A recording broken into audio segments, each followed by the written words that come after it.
Hello everyone, it is John with Midrange TCG, and today I want to talk to you guys about goblins.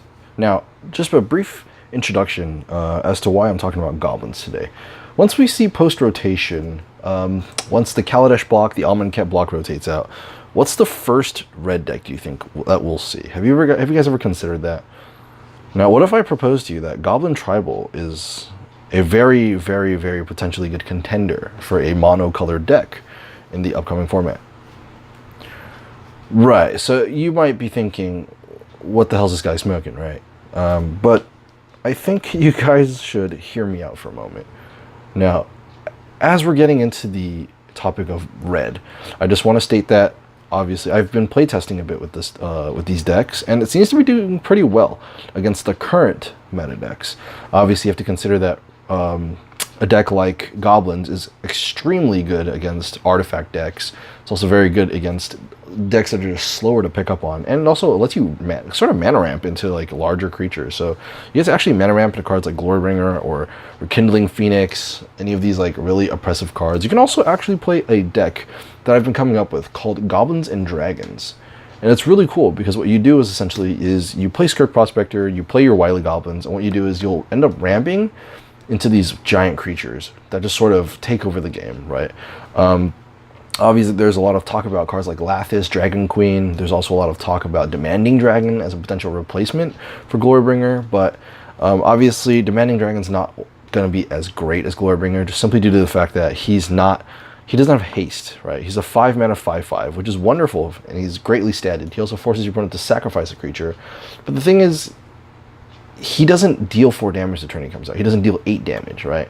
I mean, obviously, if your opponent chooses not to sacrifice a creature, they take 5 damage. But what are the odds where, in example, of playing against tokens, what are the odds that you won't run into, oh, I'm playing against saplings. My opponent sacrifices a sapling. I literally didn't get anything out of this trade.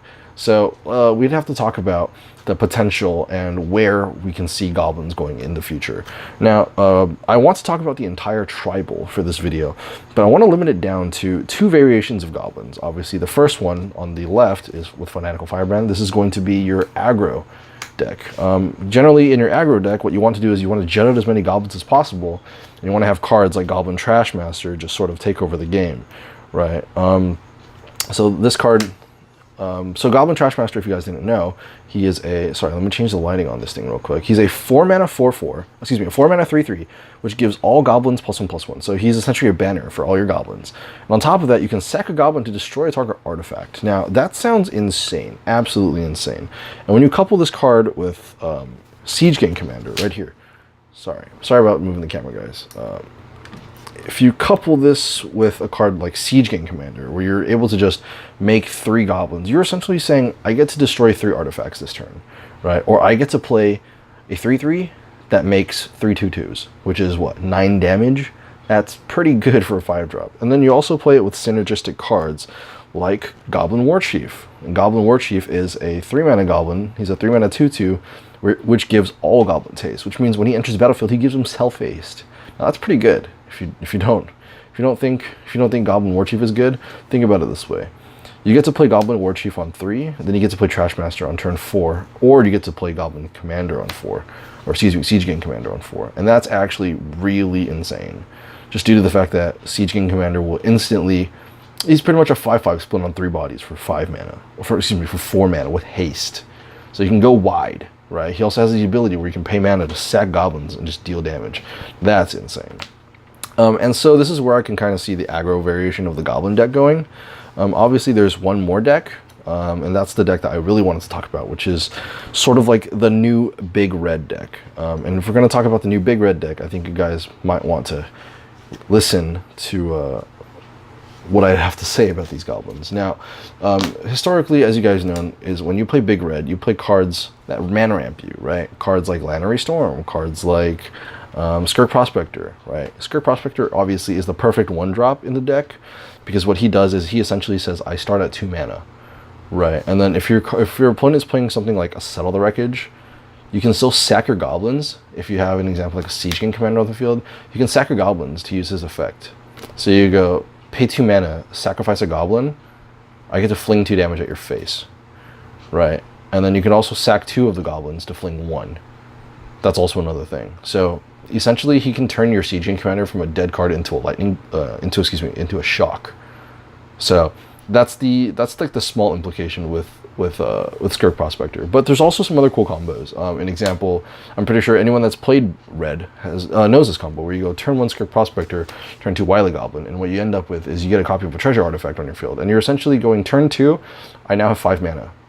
That's pretty impressive. It's pretty powerful, right? Because you think turn 2, I go play a land, right, and then play Wily Goblin, make another mana.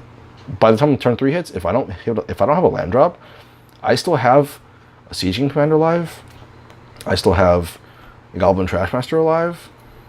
I still have a Goblin War Chief that's alive. Or, even better, I have a Volley Veteran.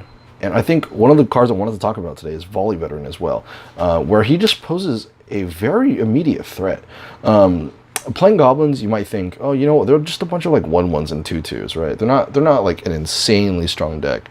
But have you ever stopped to consider what happens when you ping your opponent's creature for 1 damage for every goblin you control?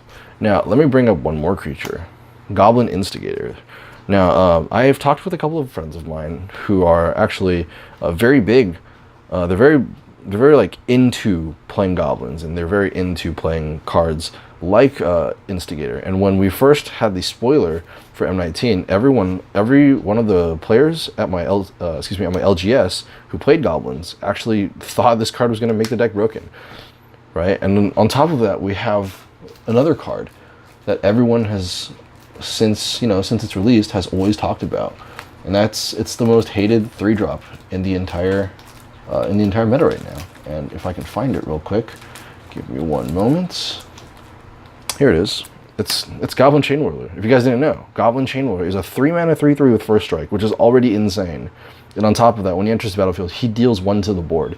This card is the reason why tokens can't be played. This is single-handedly holding back every single Mentor of the Meek deck. This card is single-handedly holding back every single Saproling deck, every single green-white aggro deck, every single mono-green weenies deck, or mono white weenies, or mono-green weenies, right? This one card is so warping the format so much. I don't think it's a broken card, but the fact that a specific archetype or a specific deck type can't be played because he's around makes it very hard to balance this card. But I think because the meta is changing, right? We're gonna have a lot more removal. We're gonna have cards like Cast Down. We're gonna have cards like Seal Away.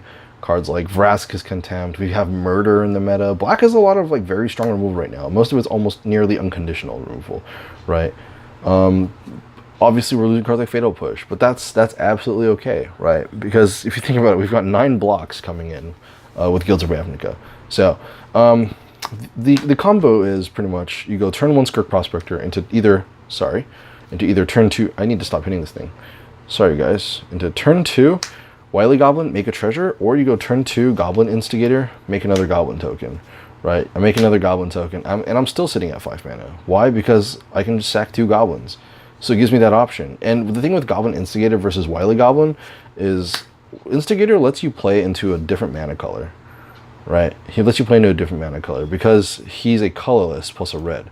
So you can play red-black, you can play red-green, you can play red-blue, you can play red-white if you wanted to. So he's a little bit better than Wily Goblin, which sort of says that you almost have to be loyal to red and show devotion to red and almost play like a mono red devotion deck. And then Goblin Chain Whirler as well. So the best scenario is you go turn 1 Skirk Prospector into Instigator, right? And then turn 3 you go Goblin Chain Whirler, hit their field. Turn 4 you play Volley Veteran, and at this point you have 1, 2, 3, 4, 5. Excuse me, 1, 2, you have a token for 5. Yeah, you have 5 damage off of a Volley Veteran. This is almost the same as a Glory. This is slightly better than a Glorybringer or Exert, right? And he's also a 4/2, so he can take down he can almost take down any sort of boss. And if you play cards like Soulscar Mage, he puts 5 -1/-1 counters on a target creature. Obviously, post rotation we won't have those, and we also lose gods, so there aren't a lot of indestructible cards in the standard post rotation. So I think goblins will actually be really good, right? We'll definitely be able to see Trashmaster, the format's going to warp around Trashmaster too, where Tezzeret will almost become unplayable because this card exists in the format, right? And that's sort of where I draw the line at where Goblins are good, because if you think about it, they can turn into a burn deck, obviously. You can play with Flame of Keld, and you can play them as sort of a, I'm gonna start flinging cards at your face with Siege Gang Commander. And so it makes it very interesting, and it's sort of spicy to see that we're going to have tribals in Magic, and that's not something that we usually see, because if I remember correctly, Wizards was pushing to move away from tribal cards, but now it seems like they're sort of pushing for tribal, which is honestly kind of weird. But I mean, I think Goblins are going to be a pretty competitive deck. I can definitely see myself playing them at the very start of the meta next, once we have this rotation. But I mean, tell me what you guys think. Tell me what your guys' deck techs are. I mean, I personally really like Goblin Warchief, right? I think this card is actually pretty insane. The fact that you get to go turn 3 play this card, and then turn 4 play Siege King Commander, or turn 2 play a Warlord with the Helpless Kirk Prospector, and then turn 3 just play Siege King Commander. Sorry, and suddenly I have so much damage on the board, right? Because you'd be surprised when you get to swing for 11 damage with just a board full of Goblins. It's your opponent goes, whoa, how do I deal with this, right?